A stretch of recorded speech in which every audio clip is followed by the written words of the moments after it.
새기리. 세상이 주 이름 모른다 하기에 오늘도 그 이름 열방에 새기리. 네, 박수! 우리 네팔 공감선교팀의 선교사님께 드린 이행시 땡큐 편지였습니다.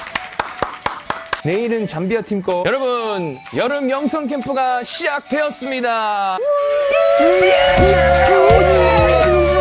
사실 우리 7월 한 달간 우리가 공감선교를 지금까지 해왔기 때문에 오늘 내일 영성 캠프 영상들은 공감선교를 마무리하는 시간입니다. 오늘은 특별히 말씀을 전해주시기 위해 우리가 새로운 강사님을 모시게 돼서 제가 설교를 하지 않습니다. 좋아하는 거 아니에요? 아니요. 다시. 오늘 설교 제가 합니다. 쭉.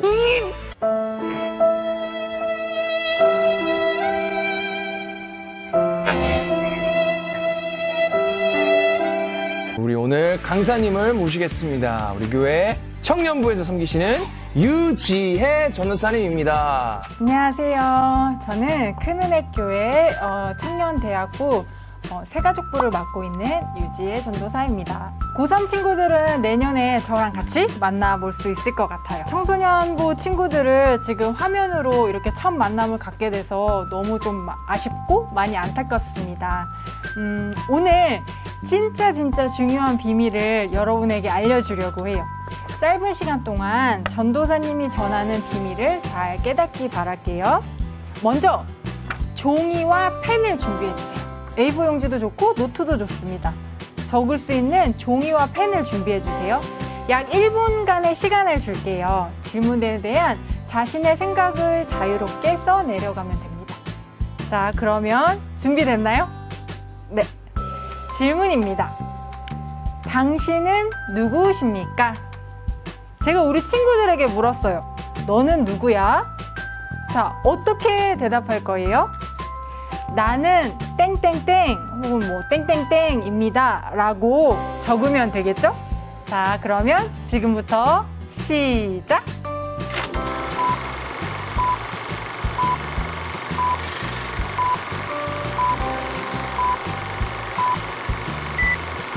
얼마나 썼을까요? 전도사님이 간단한 예시를 한번 준비해 봤어요. 나는 유지혜입니다. 나는 전도사입니다. 나는 한국인입니다. 나는 키가 조금 큽니다. 나는 꼼꼼하지만 때론 엉뚱합니다. 라고 한번 예시를 한번 적어봤어요. 그럼 전도사님이 여기에 대한 답변을 한번 해볼게요. 나는 유지혜입니다. 그것은 당신의 이름입니다. 당신은 누구십니까? 나는 전도사입니다. 그것은 당신의 직업이자 소명입니다. 나는 한국인입니다. 그것은 당신의 국적입니다. 그러면 나는 키가 조금 큽니다. 그것은 당신의 외모, 신체 사이즈겠죠? 다시 한번 묻습니다. 당신은 누구입니까? 나는 꼼꼼하지만 때론 엉뚱합니다. 그것은 당신의 성격입니다. 자, 다시 물을게요.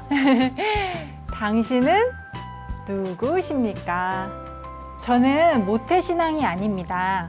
친구의 초대로 중학교 때 교회 여름 수련회에 초대를 받게 되었고, 그리고 그때의 기억이 너무 좋아서 그 다음부터 교회를 계속 다니게 되었습니다.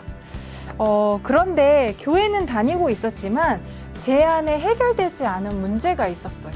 바로 그것은 비교의식. 와, 저 오빠는 명문대를 다니는구나. 나는 지금 재수생인데. 와, 저 언니 진짜 이쁘다. 나는 왜 이렇게 태어났지? 와, 저 친구는 달리기를 잘하는구나. 나는 엄청 느린데. 저 친구는 와, 친구들이 진짜 많네. 와, 성격이 진짜 좋은가 보다. 나는 진짜 소심한데. 왜 이렇게 태어났지? 교회를 다니고 예수님을 믿는다고 고백했지만 비교의식으로 인해서 나의 참된 나를 알아보지 못하고 발견하지 못하고 있었어요. 그래서 비교 의식은 더욱더 깊어져서 자존감마저 떨어지기 시작했고 우울감에 빠지기 시작했어. 맞아, 나는 잘하는 게 없어. 나는 왜 이렇게 못나게 태어났지? 그러던 중 2014년부터 16년까지 하나님께서 저를 인도의 단기 선교사로 부르셨어요. 그때 그곳에서 교회 찬양팀 반주자로, 그리고 주중에는 유치원 교사로, 그리고 저녁에는 선교 사역을 하면서 정말 바쁜 나날들을 보냈습니다. 전도사님이 지금 2년 동안 이곳에서 단기 선교사로 파송을 받았다, 보내심을 받았다라고 얘기를 했지만 실제로 처음부터 단기 선교사로 파송을 받은 건 아니었어요. 혹시 우리 친구들 예수 전도단이라고 알까요? 전도사님이 처음에 인도를 가게 된 계기는 예수전도단, 그 국제 선교 단체에 훈련을 받으려고 인도로 떠났어요. 진짜 편도행 티켓 하나랑 그 다음에 정말 한 손에는 300불이라는 돈을 가지고, 정말 300불과 편도행 티켓만 가지고 인도행을 떠났는데, 이상하게도 거기서 선교사 훈련학교는 열리지 않고 있었고, 그리고 계속해서 그 우연한 기회에 마이소르라는 곳에서 선교사님께서 저를 부르게 되셔서 그 다음 5개월 뒤부터 선교사로 실제 사역을 시작하게 되었습니다. 현지 간사들과 함께 2년의 시간을 같이 공동생활을 했는데, 그곳에서는 특이한 것이 각 나라의 GDP에 따라 공동생활비를 내는 금액이 달랐습니다. 즉, 저는 한국 사람이기 때문에 GDP가 인도보다 높겠죠. 그래서 한국에서의 생활비와 맞먹는 공동생활비를 내야만 했습니다. 정말 그때 당시 후원자가 없었고 교회 파송을 받은 선교사가 아니었기 때문에 정말 하루하루를 은혜로 살았다고 해도 과언이 아닙니다. 그러던 어느 날 통장에 진짜 잔고가, 공동생활비를 낼 수 없을 정도의 잔고가 정말 거의 없었습니다. 그때 여러분이라면, 우리 청소년부 친구들이라면 어떻게 기도를 했을까요? 하나님, 제가 지금 공동생활비를 낼 돈이 없어요. 주님, 저의 재정을 채워주세요. 라고 제가 기도를 했을까요? 당시에 제가 섬기고 있던 그리스도 열정교회에서는 지금 우리 교회처럼 정말 예배가 너무나도 풍성하고 매주 예배가 정말 뜨거웠어요. 그런데 너무나도 안타까운 거는 그 교회에서 예배를 드리는 이제 찬양에 대한, 예배에 대한 모든 반주 중에 유일한 악기가 피아노, 키보드였는데, 우리나라에서는 보통 세컨 키보드라고 하는 스트링을 하는 이런 배경 음악 있잖아요. 그런 반주로 쓰는 6일 건반이 전부였던 거예요. 근데 그게 너무나도 안타까웠어요. 그래서 그때 전도사님이 나의 재정, 저의 재정을 위해서 기도는 하지 못하고 오히려 그때 새벽마다 어떻게 기도를 했냐. 하나님, 이 교회에 이렇게나 하나님을 예배하고자 하는 이렇게 열정적인 우리 성도님들이 모여 있습니다. 이 교회에 마이소르에서 가장 비싼 88건반을 주세요. 그래서 이 교회의 예배가 더욱 풍성해지게 해주세요. 라고 기도했습니다. 그러고 나서 몇 주 뒤에 정말 신기하게도 한국에 있는 한 권사님으로부터 연락이 왔습니다. 기도하는 중에 제 생각이 났다면서 혹시 필요한 것이 있냐고 저에게 물어보는 것이었습니다. 평소에 저라면 권사님 기도해 주셔서 너무나 감사합니다.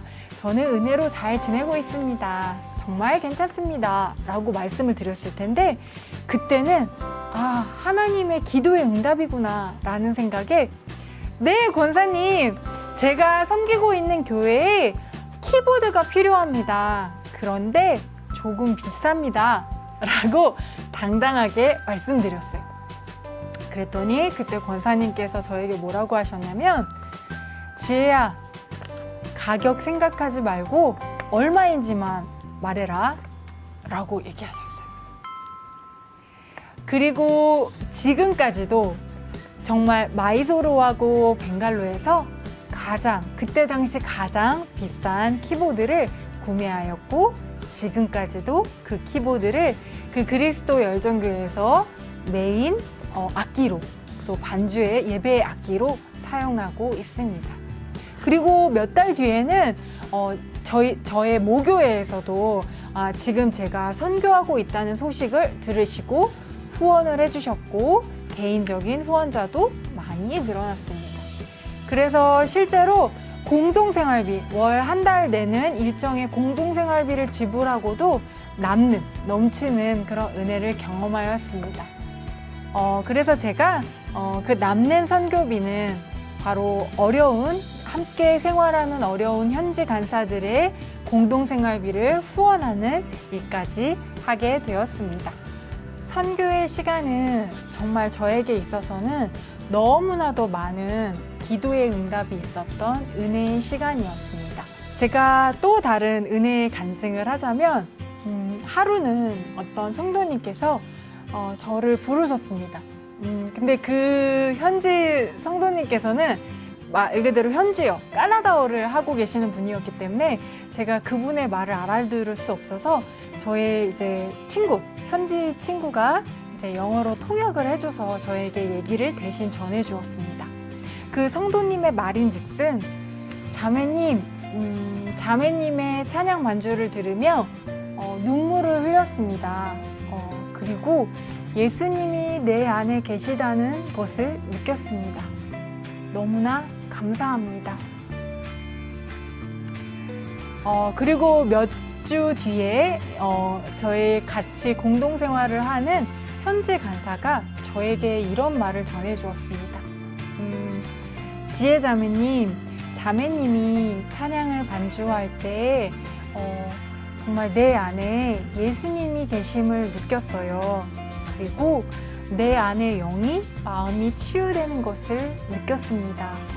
저는 자매님이 계속해서 이 음악 사역을 하면서 많은 사람들에게 마음의 치유에 안식을 주는 일을 하기를 진심으로 축복하며 기도합니다. 나를 통해서 누군가 예수님이 함께 하심을 느낀다? 나를 통해서 누군가가 마음의 치유와 안정을 느끼고 있다? 이보다 더 큰 위로와 축복의 말씀이 어디 있을까요? 늘 비교의식에 사로잡혀서 자존감마저 바닥이었던 저에게 이 선교를 하면서 깨달은 사실이 있습니다. 바로 그리스도 안에서 내가 완전해질 수 있다는 것. 그리고 그리스도 안에서 내가 진짜 나된 모습을 찾을 수 있다는 것을 깨달았습니다. 이 사람은 헨리 나우엔이라는 사람입니다. 잘 아시는 분도 계시겠지만 예일대학교와 하버드대학교 교수로 계시다가 돌연 교수직을 사임하시고 캐나다에 있는 토론토에 직접 장애인을 돌보는 공동체에서 섬기며, 그리고 그곳에서 정말 많은 저서를 남긴 정말 뛰어난 신학자이자 기독교 영성가입니다. 이분이 마음의 길이라는 책에서 이런 말을 남겼습니다. 오늘날 빛의 자녀들이 왜 그렇게 쉽게 어둠의 자식들에게 동화되는가? 그 이유는 자기 정체성이 확실하지 않기 때문이다. 세상 사람들은 자신의 지식, 혹은 자신의 돈, 혹은 자신의 명예를 통해서 자신을 표현합니다. 노벨 화학상을 받은 누구누구다. 난 대통령, 어느 나라의 대통령 누구누구다. 애플의 경영자 누구누구다. 물론 이것도 자신을 표현하는, 나의 나됨을 표현하는 모습일 수 있지만 이것은 나의 모습의 일부에 불과합니다. 진짜 영원히 변하지 않는 그 진리 안에서 나의 모습을 발견하는 것은 세상의 기준에 있지 아니합니다. 바로 그리스도인은 이 질문에 대해서 조금 더 다른 답변을 해야 합니다. 그리고 그리스도인, 즉 기독교인이 예수 그리스도 안에서 우리가 나는 누구입니까에 대한 정의가 새롭게 세워져야 할 것입니다. 자, 여기 고린도전서, 고린도후서, 갈라디아서, 에베소서 다양한 말씀을 전도사님이 적어놨는데 한번 잘 읽어보고 공통된 표현을 찾을 수 있을까요? 전도사님이 준비한 성경은 새번역 성경입니다. 여러분에게 좀 더 쉽게 성경을 설명하기 위해서 새번역 버전으로 성경을 준비하였습니다. 자, 발견하였나요? 이 네 가지 고린도전서, 고린도후서, 갈라디아서, 에베소서에서 공통적으로 있는 표현이 있어요. 짜잔. 네.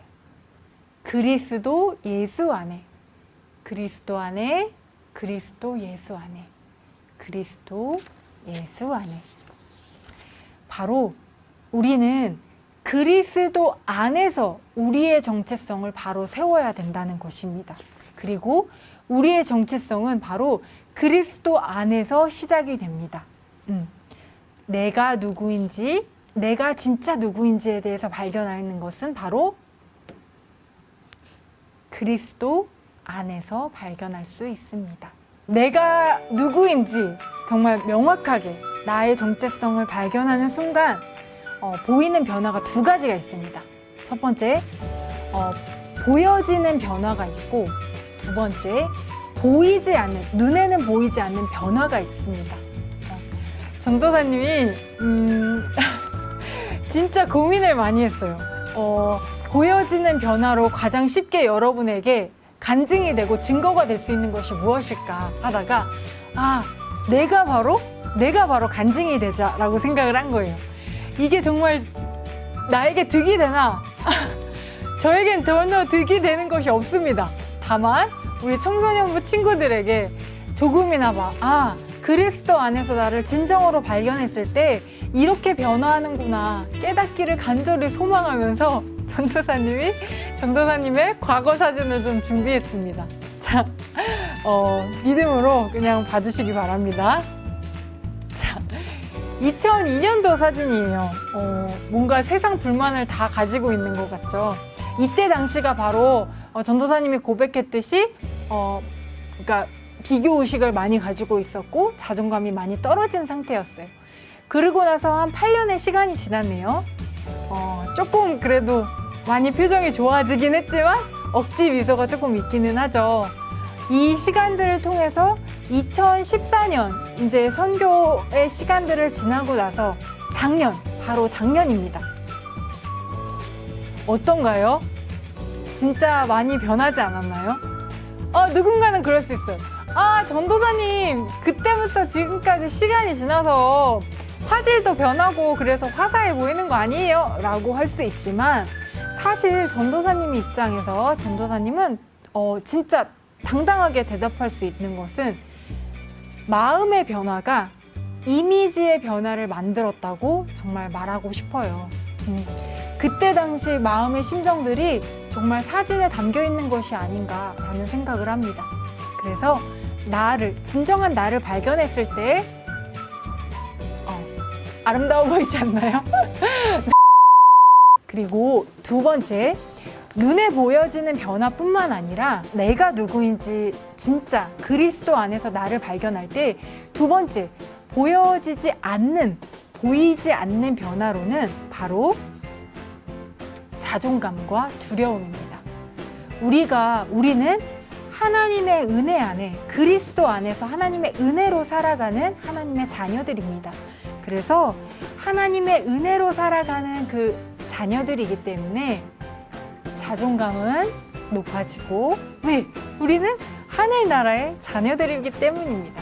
그리고 그 전에 있었던 자존감이 낮았을 때 있었던 두려움과 걱정은 모두 사라지게 됩니다. 예수님께 속한 우리들은, 예수님 안에서 살아가는 우리들은 하나님의 은혜로 살아가는 자들입니다. 그렇기 때문에 하나님 안에서 우리는 두려움도 걱정도 없습니다. 당신은 누구십니까? 라고 물어보신다면 저는 이렇게 대답할 것 같아요. 저는 믿음 안에서 사는 매력 덩어리 지혜입니다 라고 대답할 것 같아요. 자, 이제 우리 청소년부 친구들의 차례입니다. 제가 묻겠습니다. 당신은 누구십니까? Who are you? 처음에 얘기했던 것처럼 오늘 이 질문에 대해서 잘 한번 생각해 보세요. 그리고 이 영성캠프 영상 밑에 댓글을 남겨주세요. 저는 땡땡땡 땡땡땡입니다 라고 댓글을 남겨주시면 감사하겠습니다. 전도사님도 영상을 통해서 여러분들을 보기는 하지만 댓글을 읽으면서 우리 친구들하고 진심으로 소통하고 싶습니다. 그러니까 댓글을 당신은 누구십니까? 라는 이 질문에 대한 댓글을 간략하게 한 문장으로 적어주시면 감사하겠습니다.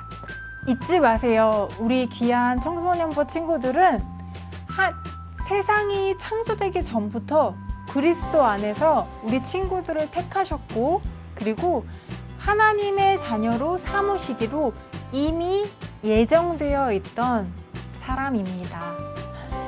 앞으로 세상의 눈으로 나를 잣대를 삼는 것이 아니라 하나님의 눈으로 나의 나됨을 바라보고, 그리고 또한 인정하고 깨달을 수 있는 우리 친구들이 되기를 진심으로 소망하며 축복합니다. 마지막으로 다시 한번 질문합니다. 당신은 누구입니까?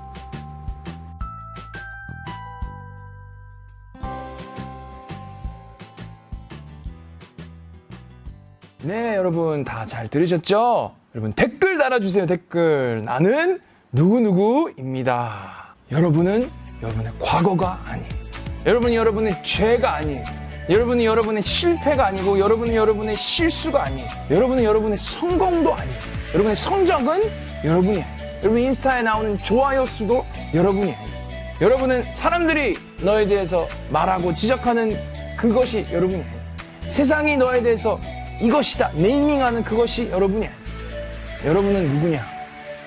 여러분은 예수님이 너는 뭐뭐다. 예수님이 너에 대해서 말씀하시는 그것이 여러분이에요. 여러분은 하나님의 자녀예요. 여러분은 예수님의 친구예요. 여러분은 세상의 빛과 소금이에요. 여러분 하나님이 거하시는 성전이에요. 새로운 피조물이에요. 죄에서 자유케 된 영혼, 죽음의 권세에서 해방된 자, 사탄 마귀의 원수고 그것들을 이기는 사람. 여러분 거룩한 나라예요. 모든 영적인 축복을 받은 자들이에요. 여러분 지극히 사랑받는 자들이고 아름답고 경이롭게 창조받은, 여러분 예수님 안에서 옛사람이 죽고 이제 예수님 안에서 새롭게 다시 태어난 자들이에요. 더 이상 이제는 내가 사는 것이 아니고 내 안에 계신 예수 그리스도가 사시는 자들이에요. 선교를 통해, 전도를 통해, 복음을 따르는 삶을 통해 이것이 더욱더 명확해지고 확신이 생기는 우리 모두가 될 수 있기를 축복드립니다. 우리 담임 목사님의 축도로 오늘 영성캠프 첫날의 영상 마치겠습니다.